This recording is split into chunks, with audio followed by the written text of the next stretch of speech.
The boy was another good reason for keeping the Potters away. They didn't want Dudley mixing with a child like that. When Mr. and Mrs. Dudley woke up on the dull gray Tuesday, our story starts. There was nothing about the cloudy sky outside to suggest that the strange and mysterious things would be happening all over the country. Mr. Dursley hummed as he picked out his most boring tie for work, and Miss Dursley gossiped away happily as she wrestled a screaming Dudley into his high chair. At 8:30, Mr. Dursley picked up his briefcase, pecked Miss Dursley on the cheek, and tried to kiss Dudley goodbye, but missed because Dudley was now having a tantrum and throwing his cereal at the walls. "Little tight," chortled Mr. Dursley.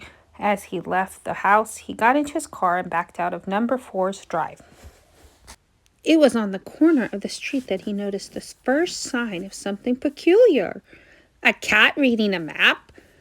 For a second, Mr. Dursley didn't realize what he had seen. Then he jerked his head around to look again.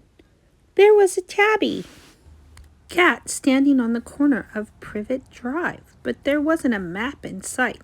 What could he have been thinking of? It must have been a trick of the light.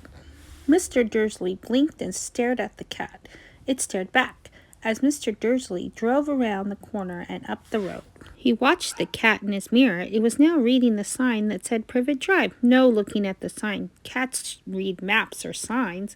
Mr. Dursley gave himself a little shake and put the cat out of his mind as he drove toward town. He thought of nothing except a large order of drills he was hoping to get that day. But on the edge of town, drills were driven out of his mind by something else. As he sat in the usual morning traffic jam, he couldn't help noticing that there seemed to be a lot of strangely dressed people about. People in cloaks. Mr. Dursley couldn't bear people who dressed in funny clothes. The get-ups you saw in young people. He supposed this was some stupid new fashion. He drummed his fingers on the steering wheel and his eyes fell on a huddle of those weirdos standing quite close by. They were whispering excitedly together. Mr. Dursley was engaged to see that a couple of them weren't young at all. Why, that man had to be older than he was and wearing an emerald green cloak. The nerve of him. But then it struck Mr. Dursley as this was probably some silly stunt. These people were obviously collecting for something. Yes, that would be it.